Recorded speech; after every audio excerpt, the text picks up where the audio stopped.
Olá, tudo bem? Começando mais um episódio do nosso podcast Voz da Inclusão, que você já sabe é uma parceria da Federação das APAES do Estado do Espírito Santo e do Instituto Américo Buarque.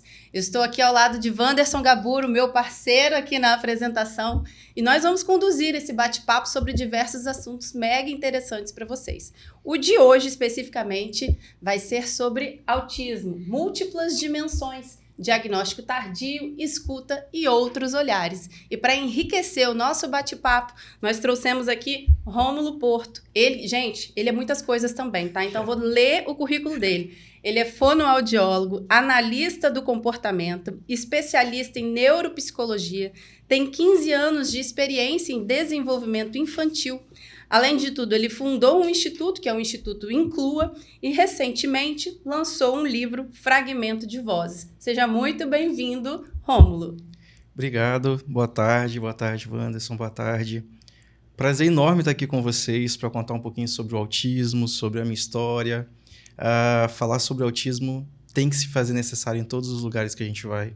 E é muito necessário, né? Tema fundamental, né, Paula, para nós, né? Quanto mais a gente conversa sobre autismo, mais a gente percebe que realmente precisamos falar sobre.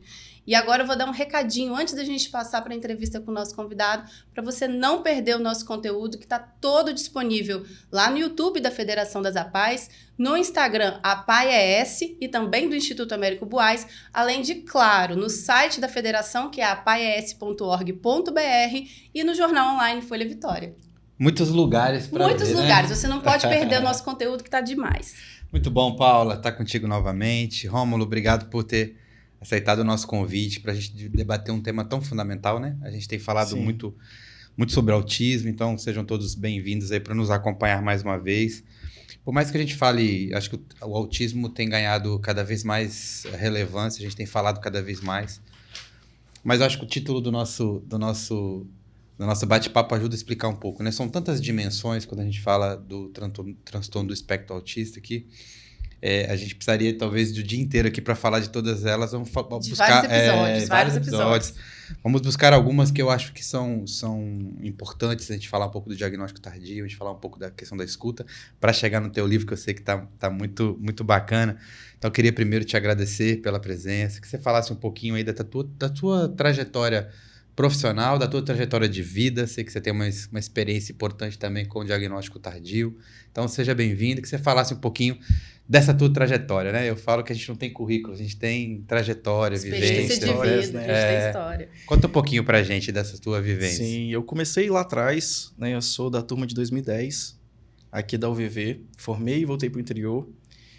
Até então, como fonoaudiólogo, e a gente falava sobre fonoaudiologia, a gente tinha que explicar o que era fonoaudiologia, né? E a gente nem tá falando de tanto tempo assim. É verdade. Tinha que desmistificar que era parte da medicina, que desmistificar que é só falar sobre voz. E a fonoaudiologia é tão ampla, né? A gente trabalha com qualquer distúrbio de comunicação. E aí venho desse grupo lá de trás e sempre direcionado para a área do desenvolvimento de linguagem, desenvolvimento de fala. Ainda não se falava muito sobre o autismo. A gente falava e lidava com isso como um transtorno global de desenvolvimento. Uhum. O nome autismo não era muito falado. Tanto que quando eu voltei para minha cidade, eu sou de Marataízes, interior do Espírito Santo. Terra do abacaxi. Terra do abacaxi. E lá nós tínhamos 3, 4 casos conhecidos, que eram aqueles quadros mais graves, né? O nível 3 de suporte. Uhum. Então só se falava disso, só tinha essas pessoas, essas famílias, e todo mundo acompanhava as histórias, porque ainda não tinha a visibilidade que tem hoje. Então não se tratava como autismo, né? Se tratava como atraso global, e a gente ia. Com o passar do tempo, a gente foi percebendo, começaram a se falar do autismo e começaram a se perceber. Os critérios diagnósticos abriram, outras pessoas se enquadraram dentro do diagnóstico e foi ganhando uma visibilidade grande. 2020, 2021, teve um boom de diagnóstico lá da nossa cidade, na nossa região. E foi onde as pessoas começaram a buscar informação, a começar a entender. E ali eu já estava trabalhando com autismo há algum tempo. E aí foi onde eu consegui me especializar. Eu trabalhei durante quase 10 anos, de 0 a 3 anos, né, com estimulação precoce de fala. Então, o meu nicho era os bebezinhos. Uhum. Só que os meus bebezinhos foram crescendo. E o que era atraso de fala foi virando autismo, TDAH. E eu precisei acompanhar esses meninos. Então, todas as minhas especializações dentro da análise do comportamento, dentro da estimulação precoce, dentro dos distúrbios de fala, distúrbios de comunicação, precisou porque as crianças estavam crescendo. E eu precisei acompanhar elas. E aí, em 2019, veio o meu filho, nascido ali com 1 aninho, já enfrentou uma pandemia terrível. E logo após a pandemia, a gente começou a perceber algumas características. E alinhar brinquedinhos, brincar, pegava o brinquedo, mas saía e ficava do outro lado, mais afastado. Todo mundo falava assim, ele tá brincando com as crianças. Não, ele tá brincando ao lado. E aí veio o diagnóstico do Benjamin, e em 2023, por eu entender que, poxa, mas por que ele é autista, sendo que eu faço tudo que ele faz? E aí começaram as dúvidas. Você se viu nesse assim, espaço. Se identificou, né? Na verdade, não eu, mas muitos amigos falavam assim, Romulo, você já fez seu diagnóstico? Eu falei assim, não, gente. Não é Pra quê? possível. Não. Mas aí depois, na nossa conversa, eu vou explicar por que foi tão difícil para eu aceitar. Tiveram algumas nuances aí difícil de entender. Mas quando eu fui fazer a avaliação, fiz 3, porque a gente sempre no luto, né? Sempre relutante. E sempre aí, negando, né? Sempre negando, porque, poxa, eu cuidei a vida toda desses meninos agora, mas é difícil, porque você só entende o que é prejuízo a partir do momento que você entende que aquilo ali te faz mal. Até então, você está acostumado com aquilo ali e a gente acha que faz parte da vida. Que é uma característica. É uma característica. Só que eu lembro atenção, né? que eu sempre falava assim, mãe, mas por que as coisas são tão difíceis para mim? E ela falava assim, não, só que minha mãe também é autista. Ela também foi diagnosticada bem tarde. Ela não quis dar continuidade, ela não quis buscar o laudo dela, não quis, ela parou por ali e eu respeitei isso. Mas a gente sabe que ali tem nível 1 de suporte, com muito problema, muito prejuízo de socialização. Comunicação ok, mas a socialização demais. Então ali já foi o ponto de partida para a gente começar a buscar na família, entender o processo. E aí eu chego hoje, né, fiz sexta-feira passada 15 anos de fonoaudiólogo. Desses 15, 12 trabalhando exclusivamente com autismo. Então foi algo que a gente veio construindo com o tempo. E o seu diagnóstico você obteve com quantos anos de idade? Com 35. Vou fazer 38 agora, tem 3 anos. Eu acho isso tão interessante, porque certa feita eu estava conversando com uma liderança, um projeto relacionado à Alteia, e aí a moça estava me explicando, ela também é próxima ali de Maratá, próximo mais ou menos, é da região ali de Anchieta, mas litorânea, que eu quis dizer. Mas ela estava me falando que na família dela, uma das filhas era autista, ela conseguiu o diagnóstico, mas a partir do diagnóstico da filha, ela foi investigar outras pessoas. E aí o pai dela, que sempre teve muitas peculiaridades, como a gente costumava dizer, sempre foi diferente, conseguiu o diagnóstico aos 87 anos de vida. Isso me tocou muito na época, porque eu tinha acabado de entrar nesse universo de terceiro setor e tudo mais, começado a aprender mais sobre toda essa realidade. E assim, para ele, na época, eu lembro que ela falou o seguinte, foi libertador. Porque ele entendeu por que ele era daquela forma, por que ele agia daquele jeito, por que ele tinha as características dele. Então, acho que, ainda que tardio, o diagnóstico ele pode ser muito valoroso e muito essencial, não é isso? Quando a gente vai buscar as histórias ali e as pessoas vão contando, a gente vem de uma série de situações. Por exemplo, os mais antigos da minha família contam a história de uma mulher negra que era chamada de Maria Louca, porque ela cozinhava muito bem na casa das pessoas e dizendo às pessoas que ela não tinha juízo, ela tinha um resguardo quebrado, alguma coisa nesse sentido. E aí ela casou com um capitão de um barco, porque Marataízes era saída de mercado, né? Ali do Rio Itapemirim. E aí teve aquele casamento ali e foi indo. E aí você vai buscar da história, toda a minha família veio em cima disso. Então a minha família é considerada aquela família mais estranha. A minha avó, que é eu não consigo ir muito longe, né? As minhas memórias, mas a da minha avó pode estar a 35, 40 graus. Ela está com 2 blusas de lã, porque o vento, você via que não era frio, mas o vento arrepiava ela de uma tal forma... Era o incômodo. Sensorial. de não sair, de olhar pela gretinha da janela, de não se permitir ir para a rua, só ia para a rua para votar. Não ia mais. Então você vai puxando ali, o pai dela também tinha muitos problemas de socialização. Então você vai puxando e, na verdade, tudo era autismo. Sim. Tudo era neurodiversidade, tudo era ser diferente. E as pessoas insistiam em falar que era a família de doido, que era isso, que era aquilo. Os estranhos, né? Antes da gente ter os nossos diagnósticos científicos, eu falo isso muito nas minhas palestras, a gente é cercado de diagnósticos sociais. E esses diagnósticos sociais machucam muito a gente. Né? Eu dou aula para professor, os meus alunos são professores. E eu falo muito isso com eles, eu falo assim, olha, para mim, a pior fase da minha vida, que foi o inferno, foi escola. Porque é a escola onde você recebe os primeiros diagnósticos.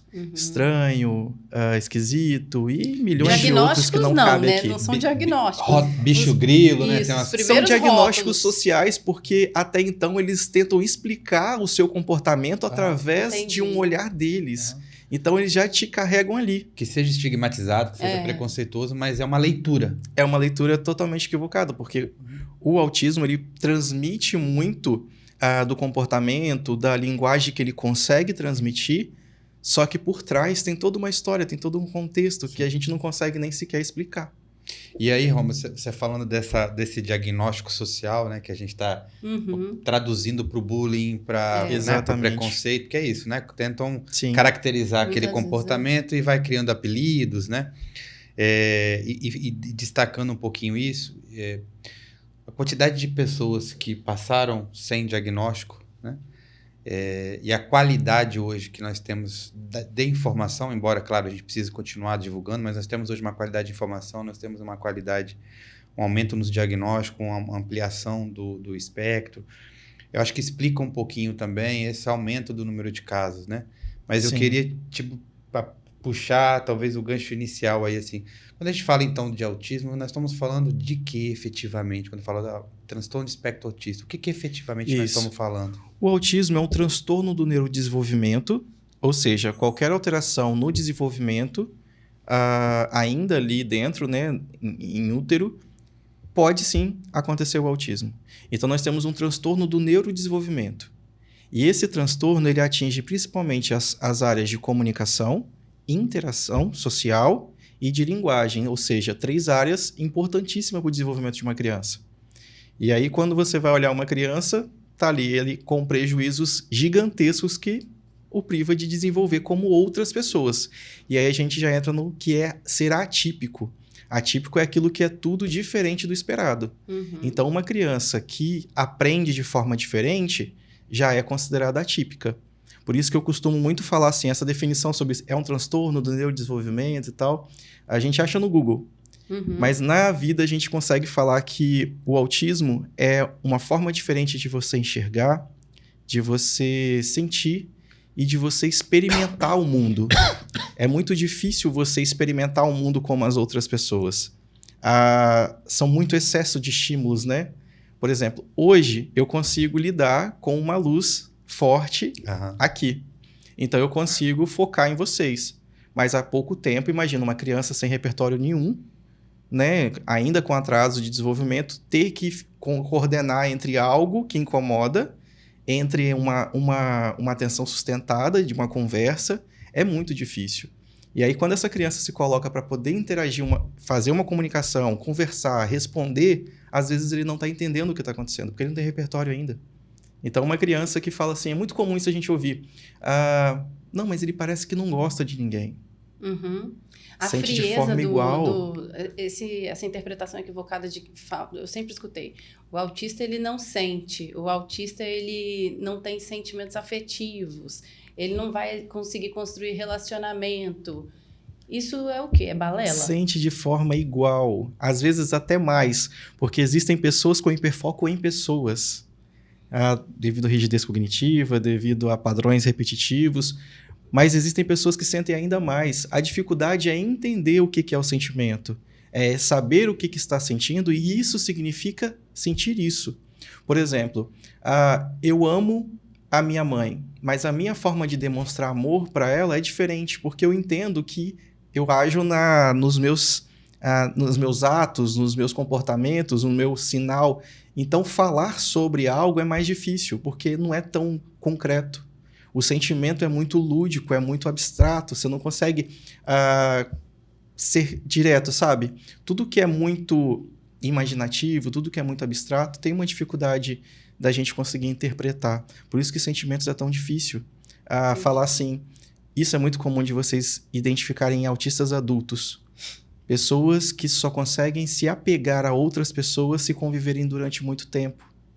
Por isso que muitos adultos autistas têm amigos, cada um na sua casa, não sentem falta, não mandam mensagem, mas quando se encontra aquela química, são melhores amigos. Uhum. Isso é muito comum de acontecer. Porque se você não convive todos os dias, não faz parte da sua rotina.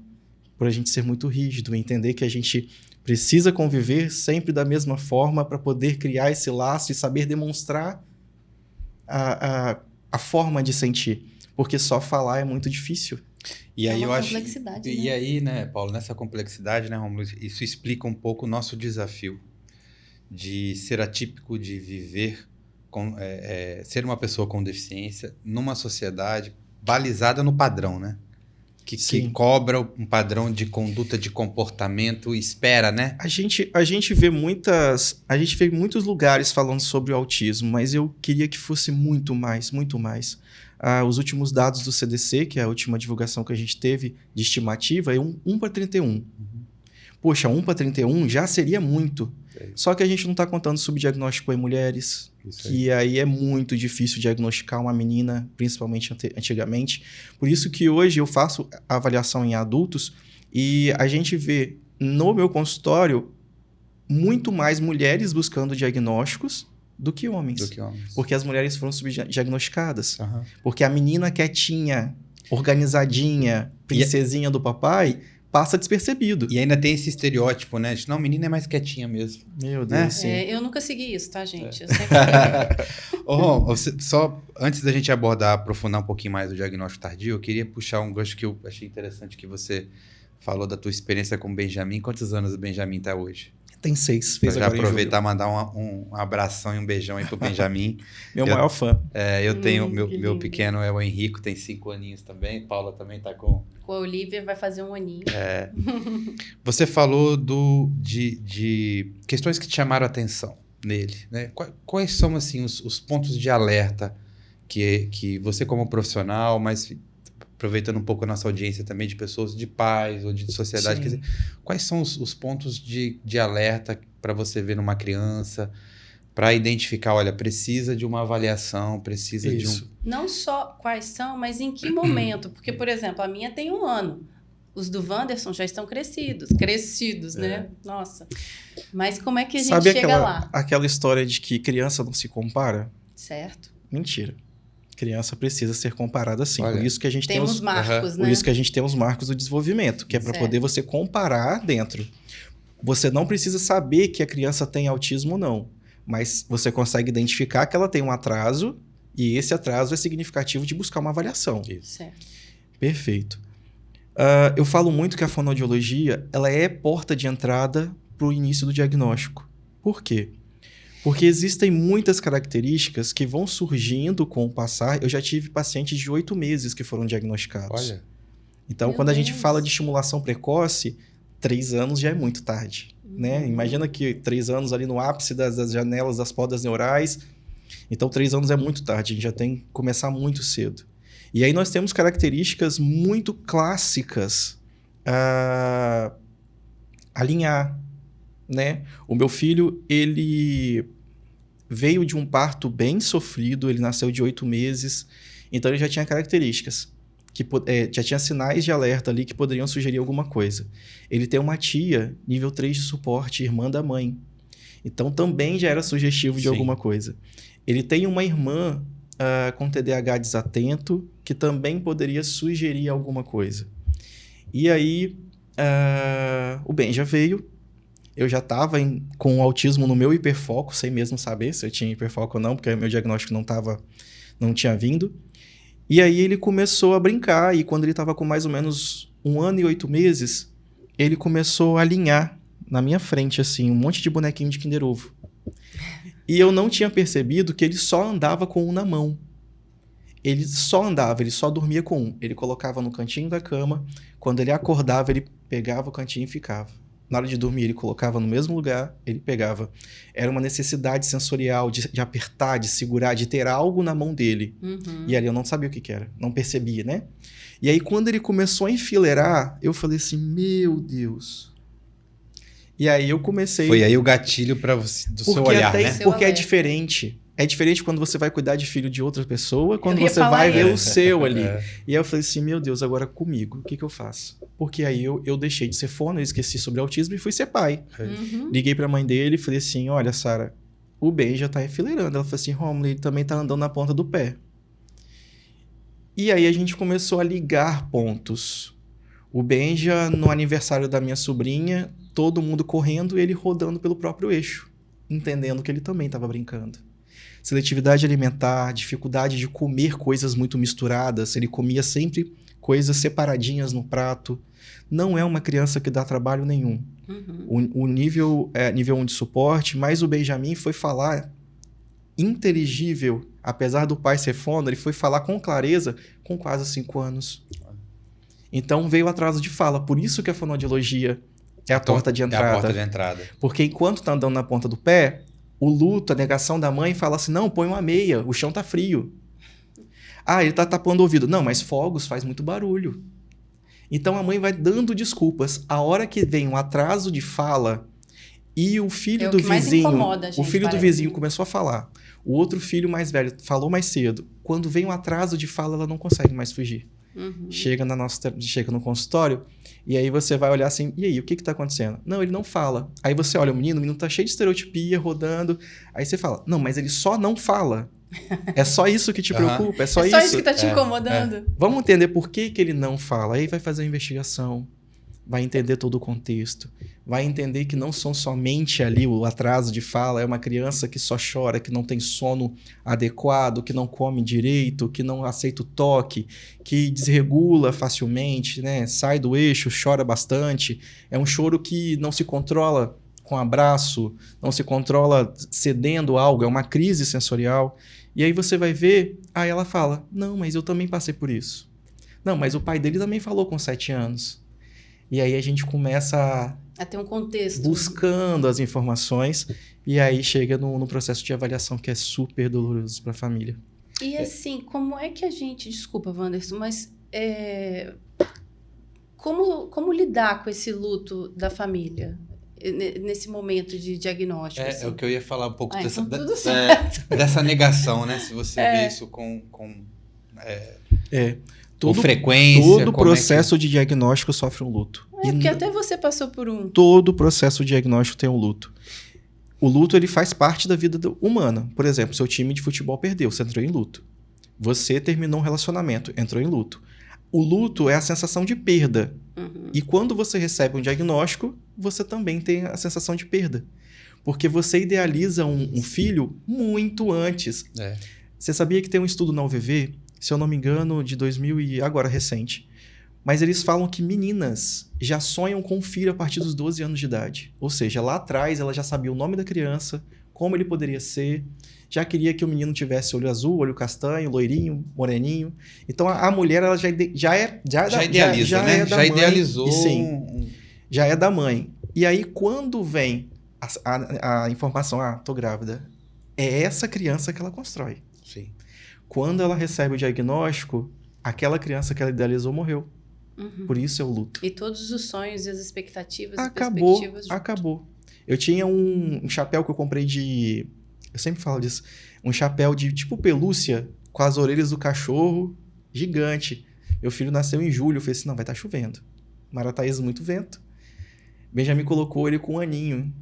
A cara que ele fez, só tirou foto uma vez. Nunca mais viu o cachorro. Eu tinha criado essas expectativas em cima dele. Que ele ia gostar disso, que ele ia gostar de música, que eu ia levar ele pra festinha, que eu ia levar ele... Quem definiu isso foi ele. Ele definiu isso a partir do momento.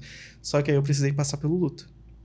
E o luto tem fases, né? Primeiro você nega, depois você começa a ficar bravo, começa a buscar o milagre, porque até você aceitar é um processo muito grande. Às vezes dura 2, 3, 4 semanas, 2 meses, às vezes dura uma vida toda. E vivendo numa sociedade que não constrói pontes nenhuma para facilitar a vida também, né?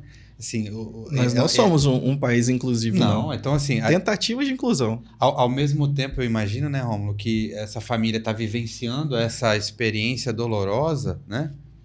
Ela tá também... o ambiente também amplifica essa dor, porque é muita barreira, é uma sociedade capacitista, preconceituosa, e aí é essa relação também, Sim. né?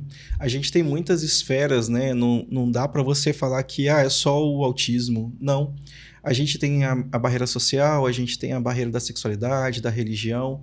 Tudo ela influencia pro afastamento, porque a primeira coisa que ela faz quando descobre o diagnóstico é se afastar. Primeiro grupo que ela se afasta é a igreja, porque a criança corre muito e ela fica com vergonha. Né? Incomoda os Então já outros, se isola. Família já não leva mais para almoço de domingo, porque as tias não entendem, começa a gritar. Então a tendência é sempre essa mulher se isolar. E por que eu falo mulher? Porque em alguns estudos, quase 80% de todo relacionamento se acaba. Quer dizer, a mãe, né, solo é uma realidade. É uma realidade. Lá na clínica de todas as crianças, pouquíssimos são os pais que levam, que buscam a criança. Raro. O que é um problema que a gente precisa jogar luz sobre ele, né, Rômulo? Assim, cadê esses pais, né? Assim, como é que a gente... Eles estão tendo uma vida de solteiro. É isso. Como é que a gente de certa forma, a gente invisibiliza isso também? Isso. Assim, a gente não pode generalizar, porque tem muitos pais que ficam, que tomam a frente que cuidam, e bacana. Que são cuidam. pais de verdade. Sim, tem muitos. Mas a maioria, quando fica ali no processo de aceitação da criança e começa a culpar um com o outro, talvez ele não saiba lidar com isso, do ego ferido de ter um filho com deficiência. Boto aqui entre aspas.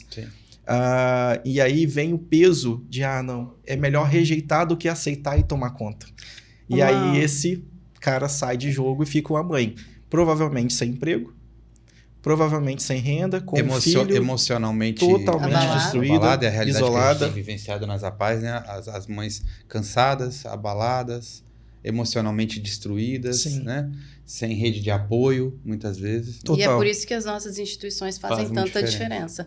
Agora, no meu dia a dia, assim, na lida no terceiro setor, eu observo muito em relação ao pai, quando o relacionamento de fato acaba, o pai ele cria uma nova família perfeita. Porque agora ele vai atrás do filho perfeito que ele idealizou. Isso aí. E a mãe não, a mãe fica permanece, abandona a carreira, abandona o relacionamento. É muito diferente o relacionamento. Por isso que as políticas públicas têm que ser voltadas para a mulher. É isso. Escuta, cuidado, né? Tudo. De grupo de apoio até benefício tem que ser sempre voltado para a mulher, porque o pai, ele serve ali, está ali como auxiliador, mas não é a maioria, não é a realidade. E aí quando você sobe uma favela, uma comunidade, você vê que é ainda pior, porque aí ainda tem o problema das políticas públicas que não chega até lá. A gente fala muito sobre o autismo invisível, né? Pessoas negras. Isso. Camadas, vai numa clínica hoje, escondidinho, assim, só vai como fazer uma visita e conta quantas crianças negras tem lá na clínica. É uma minoria, né? É muito pequeno. E isso não tem diferenciação. Então, quer dizer, fatores socioeconômicos, né? Fatores da exclusão social de um modo geral. Né? E aí a questão do autismo entra como um elemento dessa questão que é moradia, é acesso, é renda, né? Eu levei uma aula para Fortaleza ano passado, só para a gente poder ter uma noção. Fortaleza, eu não vou lembrar os dados, vou só chutar, mas para a proporção é igual. Vamos dizer que em Fortaleza tinha 25, 30 mil casos, sendo que o Ceará tinha 36 mil. Então... Como? Isso mesmo que eu ouvi? Sim, são dados que eu tô... Assim, vamos só pensar na proporção, porque eu não vou lembrar os dados com mais. Sim, tudo bem. Se no estado do Ceará tivesse 36 mil, 30 era de Fortaleza, da capital. Então você vê o Ceará um tamanho tão grande... O diagnóstico ele é focado dentro das grandes cidades. Nem todo mundo tem acesso ao diagnóstico. É isso. E na acessibilidade do... É uma realidade ainda, né, Rômulo? A falta de acesso. Super realidade. E aí você começa a pensar se realmente é 1 para 31. Porque o diagnóstico não é para todo mundo. Ideia, na sua análise. Diagnóstico não é para todo mundo. Ainda falta muito para as pessoas conseguirem ter acesso ao diagnóstico. O SUS não faz diagnóstico. Se faz, Agora- ainda a agora- fila é gigante, Agora 2, que o 3 Ministério anos. da Saúde acabou de lançar agora uma linha de cuidados, né? Porque até então também não tinha Também uma, não tinha. uma clareza de linha de cuidados. Ô, Rômulo, aproveitando um pouco esse papo que está, de fato, muito... Acho que o tema múltiplas dimensões é um pouco isso, né? Escuta. Eu queria ouvir um pouquinho mais de você, um pouco desses seus múltiplos papéis. Porque você está no papel de técnico, você está muitas vezes no papel de professor, porque você é professor, palestrante, mas você está no papel de pai, e você está no papel de pessoa autista. Como são essas vivências, assim, né? Como que você lida com esses vários lugares e o que isso te acrescenta sob diversas perspectivas também? Porque você consegue entender a questão do autismo sob diversos ângulos, eu imagino. Não é tão simples assim, né? Não é tão fácil. O autismo ele tem uma característica muito grande que se chama masking. Né? O masking é você Disfarçar, talvez. Disfarçar, né? se adaptar Ocultar. ao meio. Aham. Você Se camuflar, né? se camuflar. Eu tô aqui extremamente nervoso, mas o meu masking não permite que eu faça isso, que eu não demonstre isso. Porque um dia a fonoaudiologia foi um grande foco e eu consigo aprender a me comunicar bem, embora eu tenha prejuízo de comunicação. Às vezes nem tudo que eu falo eu consigo me fazer ser entendido. Uhum. Mas o masking me salvou muito e ele me ajuda a estar em vários ambientes. Só que independente se eu sou professor, se eu sou supervisor de equipe, se eu sou pai, eu consigo colocar todo mundo no mesmo barco. Porque o autismo, ele precisa ser falado, claro, de cada forma, de um jeito diferente, mas ele precisa ser falado de uma forma bem reflexiva. Eu falo muito nas minhas aulas que nós que estamos aqui podendo falar para as pessoas, nós temos o papel de incomodar. Sabe um machucadinho que está com a casquinha? Se eu não for lá e arrancar um pedacinho dessa casquinha e fazer você sentir isso, a mudança não acontece. Porque você vai ouvir, vai valorizar e vai deixar para lá. Porque o autismo, a pessoa só muda a realidade dela e o pensamento dela quando o autismo bate na porta. Uhum. Porque até então não é difícil. Então, o nosso papel, independente de onde a gente está, é de provocar reflexão. Por isso que, dando aula, sendo supervisor, a gente coloca todo mundo no mesmo grupo. Fala assim, olha, a gente precisa provocar reflexão. Por isso que tudo tem que ser dessa forma. Tem que trazer a realidade, porque é muito difícil. As pessoas ainda acham que o autismo é legal. As pessoas ainda acham que... como que foi uma frase que eu vi esses dias? Nem vou falar de quem que é, mas aquela frase de... triste a pessoa que não tem um filho autista, não foi? Que deu uma polêmica danada? Você acha que há uma certa romantização também do autismo? Completamente, completamente. Eu tô respondendo por ele, mas com certeza isso acontece. Não se pode romantizar, não. Isso é ruim, né? Para a luta por direitos, para a luta para a identificação. Quando Né? você imagina que você tem toda uma vida. Você se programou para estudar, trabalhar, ser dona do seu nariz, pagar suas coisas, crescer na vida. E aí, por algum motivo, você teve um filho. Apareceu. Você amou, tudo bem. Mas a demanda que ter um filho autista faz com que você reprograme toda a sua vida. Porque ela nunca mais vai ser a Ter um mesma. filho já te faz reprogramar a sua vida. Exatamente. Um filho autista, ainda mais. Ainda a proporção é completamente diversa. É muito diferente. Agora, por isso que é muito tão difícil, a gente não pode romantizar isso tudo. Você falou do seu diagnóstico e do tanto que a gente precisa, que você, nas suas múltiplas funções, você enxerga todo mundo para tentar sempre explicar e tal. Como que te atrapalhou ou não a questão do seu diagnóstico aos 30 e tantos anos? E como foi ele, né? Porque você falou que você teve uma questão também com o teu diagnóstico, né? Sim, atrapalhou muito. É porque, desculpa te cortar, mas é porque assim, a gente vê o Rômulo hoje, esse profissional, essa pessoa, você não imagina que houve alguma dificuldade, né? Eu sou autista do tipo, não tem cara. Exato. Mas as pontinhas do meu dedo já veio tudo rasgado aqui, ó. Então, sempre trabalhando com crianças atípicas, sempre cuidando da criança, entendendo os prejuízos. Mesmo contexto de uma mãe. Sim. Que uma mãe atípica se anula para poder cuidar do filho. Isso é super fácil de entender. E na minha situação, quando eu comecei a palestrar, e eu comecei a frequentar grandes eventos, e Deus foi abrindo portas, e eu fui indo para vários e conhecendo vários profissionais. E muitos deles médicos que avaliam e lidam com o autismo ali no dia a dia. Porque na minha cabeça o autismo estava com a criança. Uhum. O meu foco de estudo era ali, até os 12 anos, mas o meu foco principal era até os 3, porque é a minha área de estudo. Uhum. E ali, depois, não me importava muito em estudar, porque eu precisava focar. E quem estuda de tudo não sabe direito. E aí eu fui começar a palestrar. E aí eles começavam a falar assim, Rômulo, você já fez a sua avaliação? Eu falei assim, não precisa. Porque eu sei que a minha mãe está dentro do espectro, então eu me coloco como fenótipo ampliado. Ou seja, eu tenho características, mas eu não fecho o diagnóstico. Eu não tenho prejuízos. Só que você só entende que você tem prejuízos quando você reconhece que aquilo ali muda a sua vida. Eu achava que eu era muito tímido. E depois que eu comecei a entender que era um afastamento que eu precisava fazer, eu comecei a entender que realmente é um prejuízo, porque eu perdi várias situações por causa disso. E na terceira conversa que esses médicos, esses professores me chamavam no canto, eu falei assim, você não fez? Você não vai fazer? Eu falei assim, não precisa. Tá tudo bem. Vamos lá. Eu te dou a avaliação, porque eu já tinha feito com 2 pessoas aqui em Vitória, e na metade eu tinha saído fora, porque... né, rigidez cognitiva não deixou eu participar. E aí esses profissionais me pegaram e falaram assim, não, vamos fazer. E aí quando eu vi, fechou o diagnóstico. Minha mãe participou comigo na entrevista, né, com o avaliador.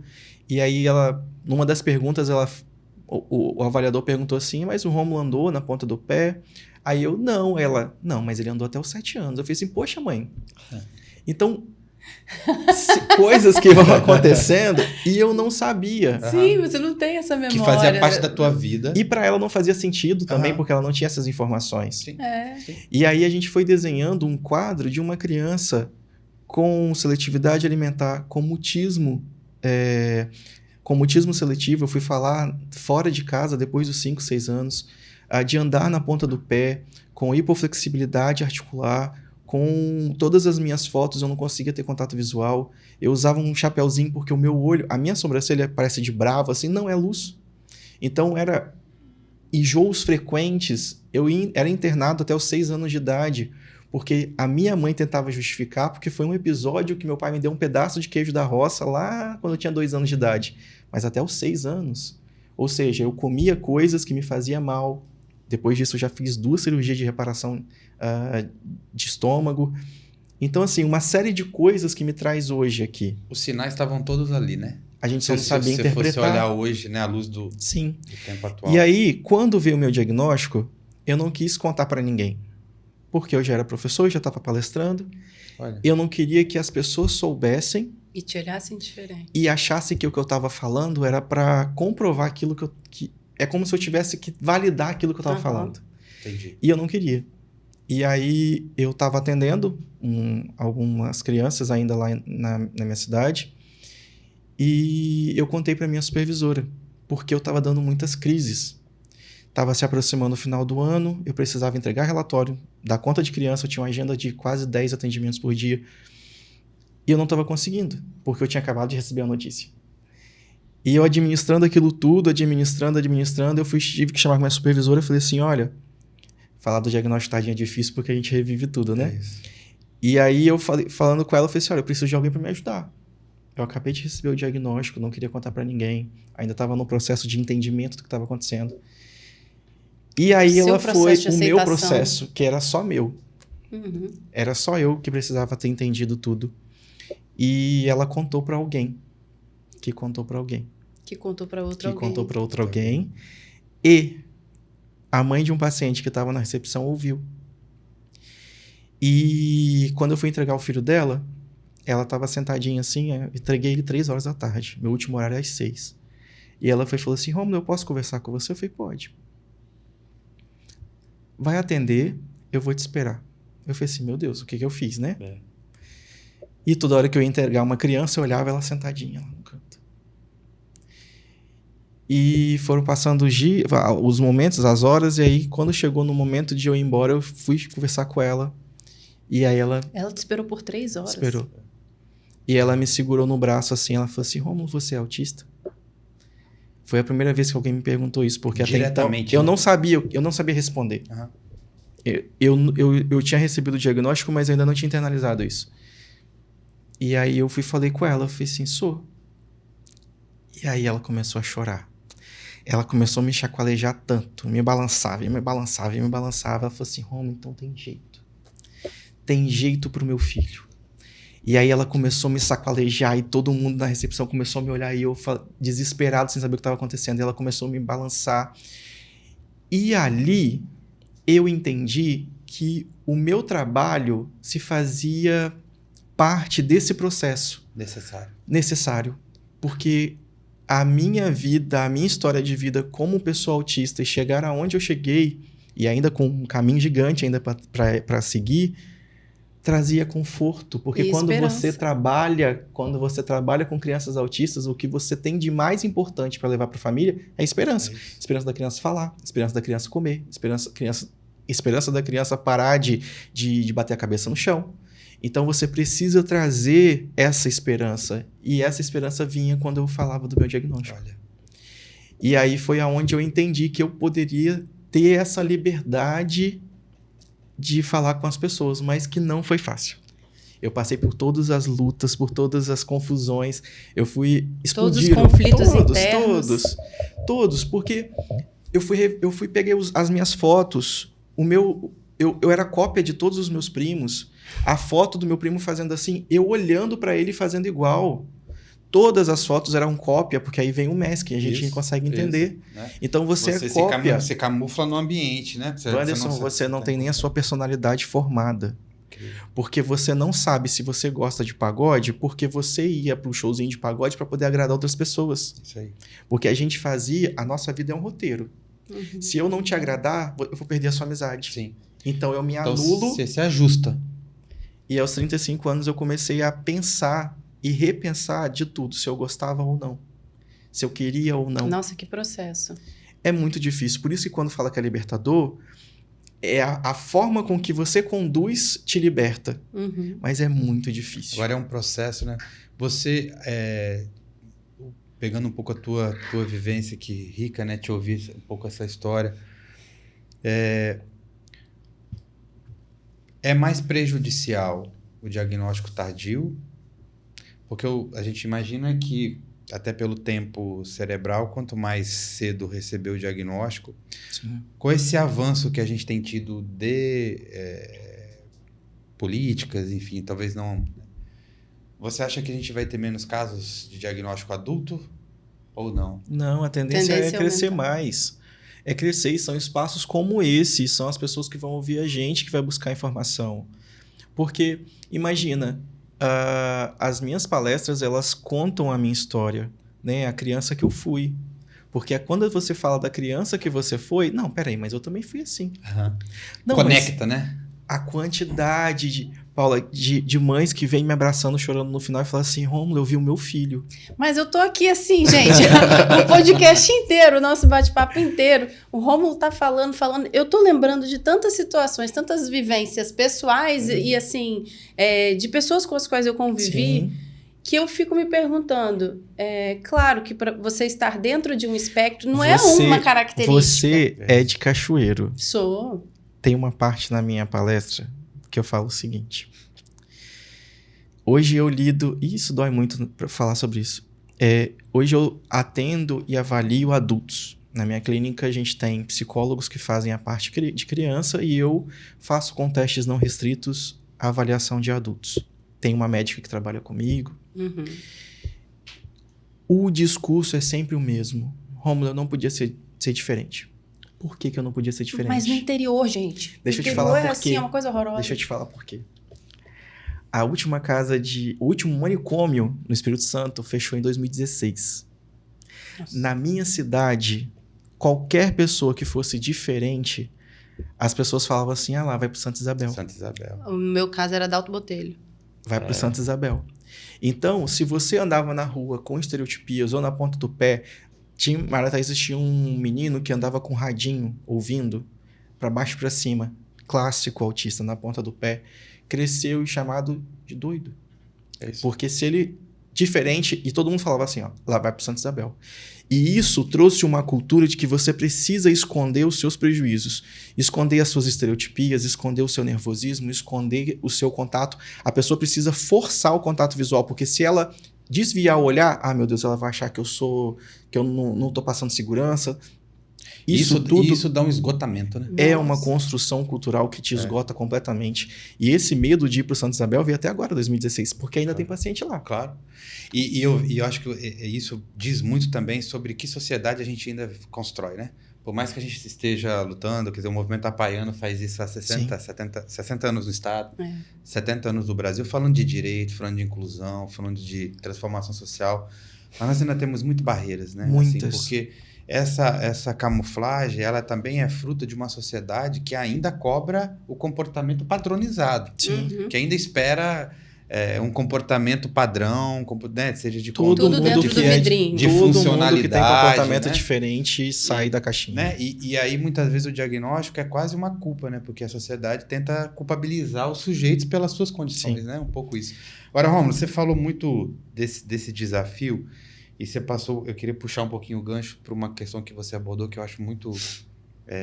achei linda, assim, esse depoimento da mãe, porque diz muito sobre escuta e sobre rede de apoio.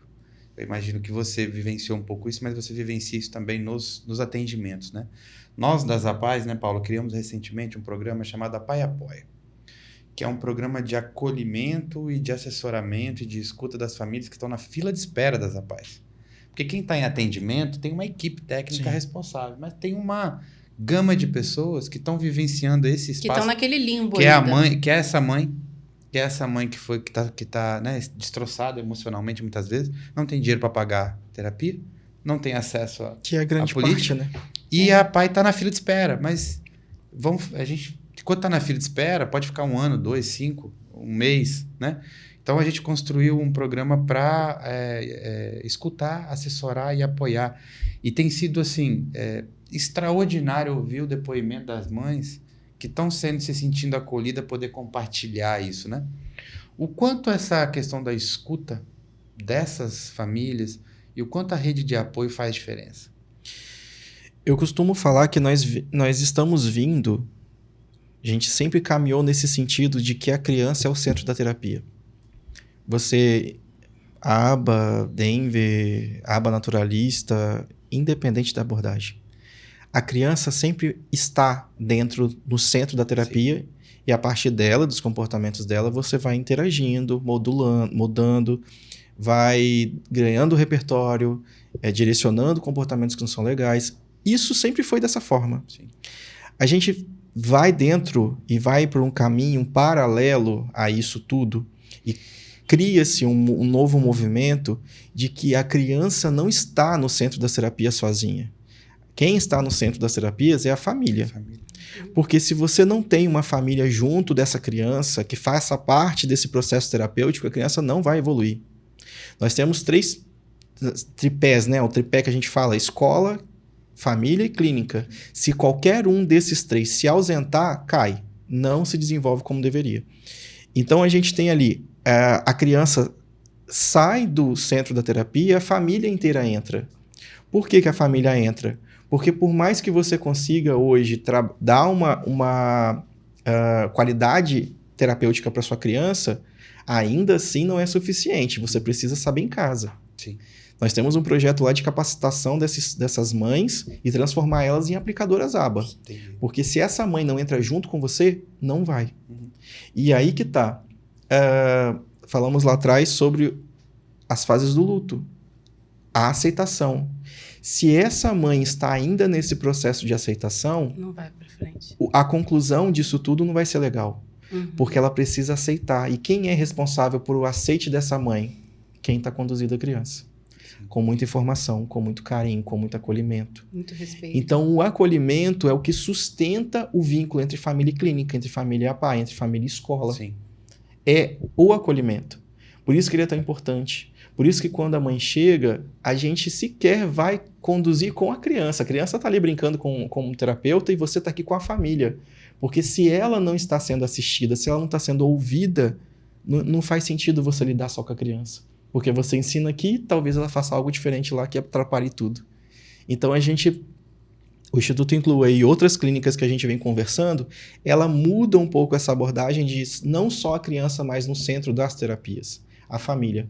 A gente tem um projeto Ana, né? Na Bíblia fala sobre a mãe de Samuel, né? Por esse filho eu orava.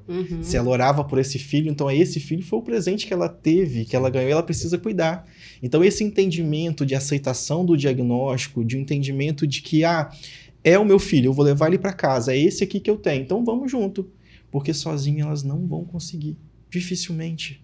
Mas porque é não sempre tem assim, informação. a gente precisa desse apoio de todos os atores envolvidos, E né? quase sempre essa rede é fragilizada, né? Dessa família. Né? Sempre é. Sempre é, por causa do isolamento social que o autismo proporciona. Não é fácil, não é fácil. É muito comum você ter grupos de mães que se encontram na clínica.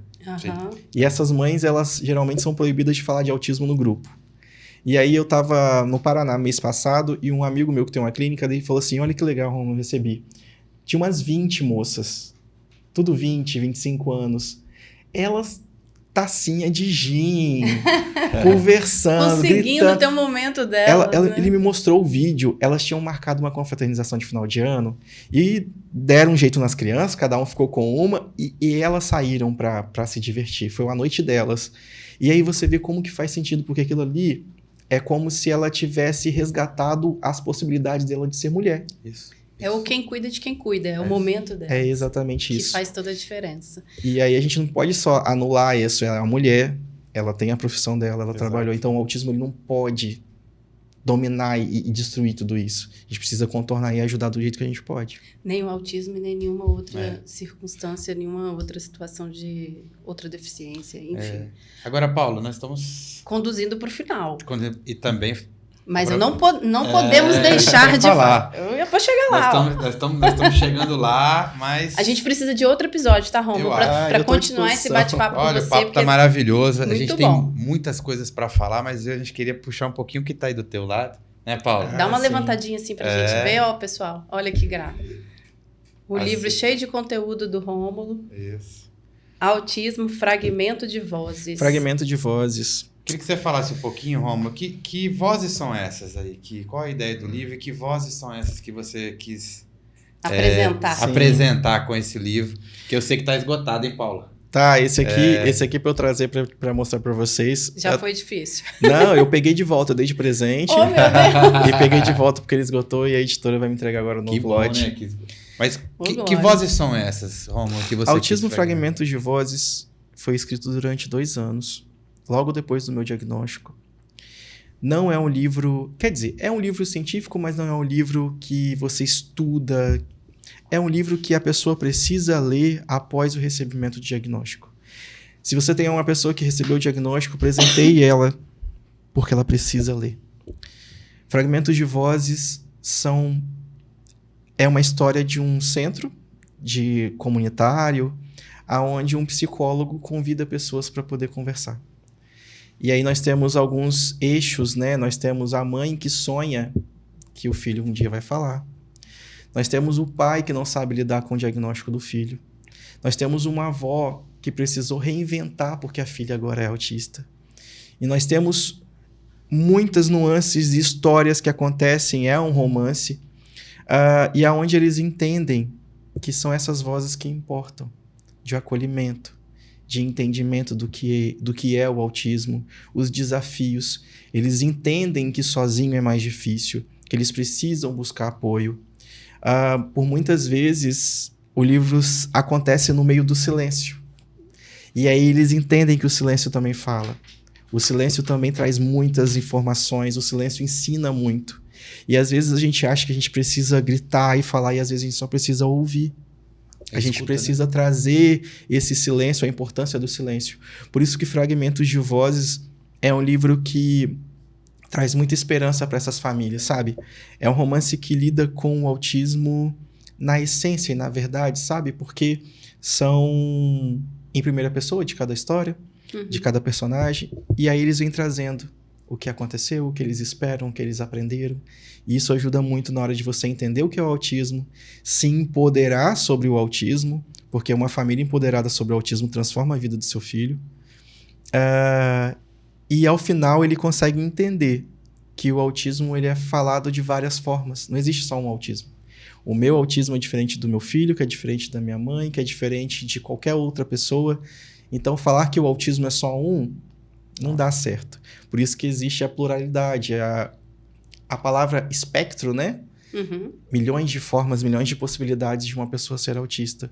O que atinge a mim, o que atrapalha a mim, o que é de prejuízo, não é necessariamente. Por isso que é tão complexo falar sobre o autismo.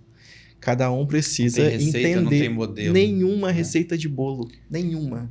E aí nisso todas as vozes importam, né? Todas elas. Até o silêncio. Até o silêncio. Muito bom. Gostei dessa frase de impacto pro final. Adorei. Foi espontâneo. Rico demais. Estamos aí caminhando, né, Paulo? Olha só, Olha Anderson, que acho rico, que a gente hein? vai ter que marcar outro Vamos podcast voltar aqui. Outro episódio. Parte 2, Rômulo. Não tem como esgotar o assunto, pelo menos não nesse primeiro bate-papo nosso. E a gente fica aqui para finalizar, te convidando mais uma vez a conferir todo o nosso conteúdo nas redes sociais da Federação APAES e também do Instituto Américo Buarque. Quais suas redes sociais, Rômulo? Você quer compartilhar? Instagram, a principal rede, é @fono.romuloporto. Deixa uma mensagem aí. Deixa uma mensagem final aí para que bom, pra assim, nossa bem audiência, espontâneo, para nossa né? audiência. Opa. Então, é extremamente necessário se entender sobre o autismo. O autismo, ele é uma vivência, ele faz parte de uma pessoa. Não se dá para separar o autismo da vivência de alguém. Você é uma pessoa autista. E quando você reconhece que você é uma pessoa autista, as coisas começam a modificar. Porque a partir de pessoas que te olham e falam assim, não, mas não é que eu tenho autismo, eu sou o autismo. O autismo faz parte de mim, então as minhas escolhas são baseadas nisso. As pessoas usam muito falando assim, mas eu tenho autismo. Não tem, você não consegue carregar, você não consegue deixar em casa quando quer. Você é. O autismo faz parte de você. Isso. E a partir do momento que você entende isso, você consegue virar a chave de aceitar o seu diagnóstico. Porque aí você consegue ser completo. A gente sempre está buscando, né, se preencher, isso. Mas quando você entende isso, acaba que as respostas te preenchem. E aí você vai se perdoando, vai se entendendo, vai buscando aquela criancinha lá atrás e fala assim, filho, calma. Vai se acolhendo. Vai se acolhendo. Então, quando a gente se acolhe e se sente cheio, completo, a gente consegue ter uma vida perto do normal, perto do esperado. Que bom, eu vou puxar um PS. Tem um PS, mais um trechinho só para te pedir que deixe rapidinho um conselho para essa família que está iniciando essa caminhada do diagnóstico. Conselhozinho rápido. Diagnóstico não é o fim, ele é o início de muitas possibilidades. E enquanto você estiver relutante, fingindo que não está vendo, as coisas só vão se postergando, porque as características e os prejuízos, ele vai amadurecendo com a criança. Aquilo que era rigidez de sempre levar o mesmo ursinho, vira um adulto que só abastece na mesma bomba de gasolina, só estaciona o carro na mesma vaga. Os prejuízos acompanham a pessoa com o passar do tempo.